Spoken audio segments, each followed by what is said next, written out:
don't care how dark it look for you. I don't care what they done said to you. I don't care what the verdict is. I don't care what the haters say. Prayer changed things. I'm talking to a girl that I grew up on a block, man, that it didn't breed success. A lot of people on our block ain't here no more, man. I grew up in a place, man, that was you had to be something else you come up out of there. Prayer changes things.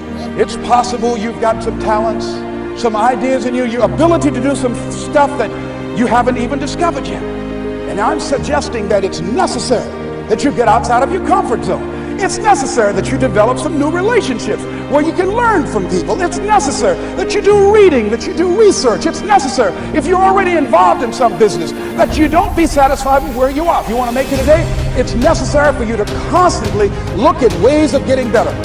Not only is it possible for you to have your dream, and it's necessary for you to challenge yourself to go after it and get better and leverage relationships that can help you get to where you want to go, but it's you.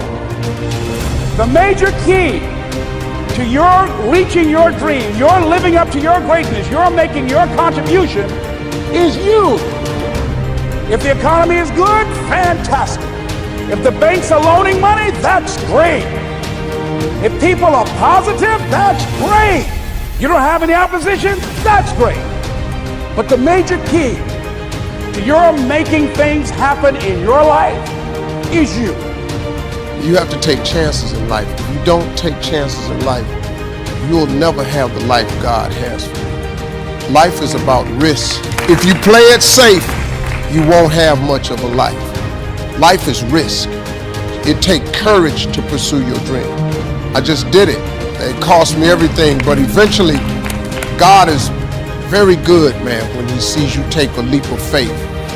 He supplies you everything you need. Now, it's gonna cost you something.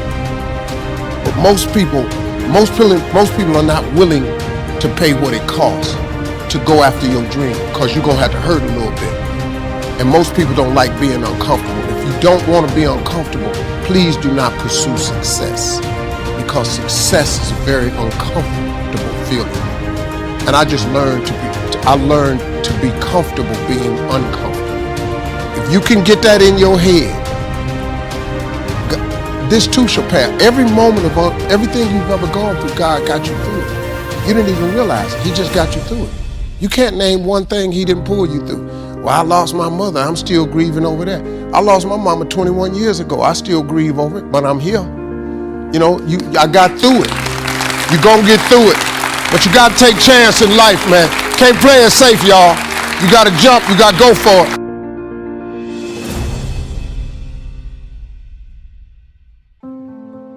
We're not trying to find happiness through the things that we can get, but we actually understand that true happiness is sharing what we have within ourselves. I think what makes a great MC is the same thing that makes a great father, makes a great husband, makes a great politician, makes a great human being.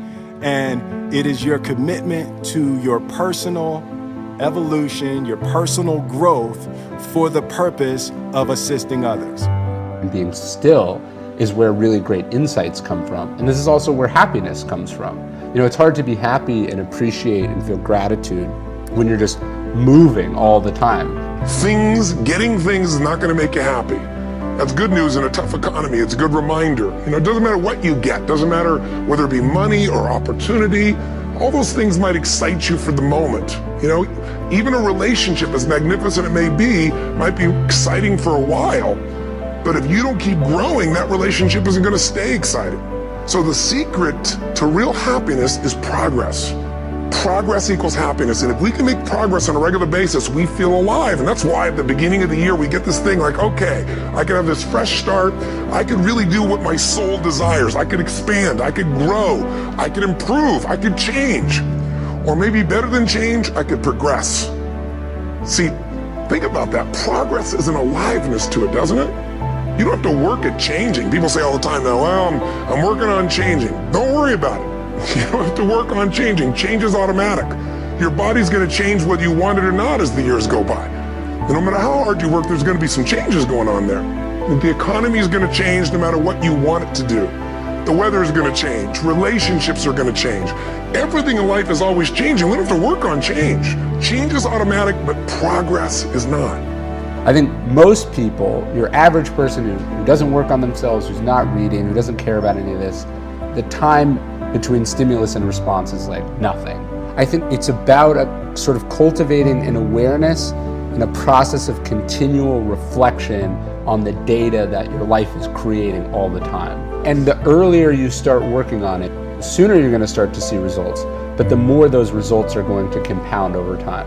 Every time I've thought about it, every time I've studied it, every time I've tried to reflect on how, in retrospect, I could have done that better, I've accumulated slightly more knowledge, more appreciation, more sense of that, the truth of that, and I've gotten better and better at it. You're not trying to get to perfection right now. You're just trying to get a little bit better than you were yesterday or an hour ago. A few years ago, I was with a friend. And we visited Muir Woods in Northern California. And we go there every year together. And our purpose is to get away from kind of everyone and everything and just climb some mountains and be with the redwood trees and in quiet. So as we were walking through, there was a group of tourists. And we wanted to kind of walk by them as soon as possible. There was a forest ranger who was speaking to them. And as we were rushing by, the forest ranger said, "I want to tell you the underground secret of the redwood forest." And I was a teenager in the 1960s, so I have this inclination to underground secrets. So I told my friend, let's just wait and hear what he says. The forest ranger explained that in these forests are among the largest, tallest, and oldest trees on the planet. Some of these trees are 2,000 years old. They're growing on a hilly terrain. The soil is very loose. And over the centuries, there have been massive earthquakes, windstorms, snowstorms. How do these trees keep growing through all of the different challenges that have come? Then he was quiet, and everyone was thinking. He said, "Now I will tell you the underground secret. The roots of the trees under the ground reach out to connect with the roots of other trees. And as soon as two roots meet, they embrace one another. They wrap around each other. In this way," he said, "every tree in this entire forest is directly or indirectly connected and giving support to every other tree." The big, gigantic, ancient redwood trees are reaching out roots, and the little tiny redwood trees are just like threads to roots. They wrap around the big ones, and they get all their support. Unity is strength. This is a lesson of nature for humanity, that in unity there is true strength. But we find if the branches wrap around each other, they're not going to have the same effect. It's the roots support. And similarly, the root of our consciousness really is our hearts. That's where all the blood is pumping from. And the heart is the sitting place of love. When we connect to that love within our hearts, then it expresses as compassion. And this is the greatest need in the world, to understand how we are all interdependent with each other. what we have in common with each other. From a spiritual perspective, life is sacred, and when we recognize that in ourselves, we recognize that sacred potential in others. And then we live, whatever we may do, whether we're swamis, or doctors or lawyers, or accountants, or farmers, or politicians. Whatever our role may be in society, we're not trying to find happiness through the things that we can get, but we actually understand that true happiness is sharing what we have within ourselves, that journey within. Things can give some amount of satisfaction to the physical senses and to the mind, but things can never give fulfillment to the heart. Ultimate source of happy life is our inner value. So therefore, irrespective of whether believer or non-believer, whether believe religion or not, we should pay more attention about our inner value. Now scientists, according to latest scientific findings, it now sort of clear that even good health or healthy body, the healthy mind is very essential. More peaceful mind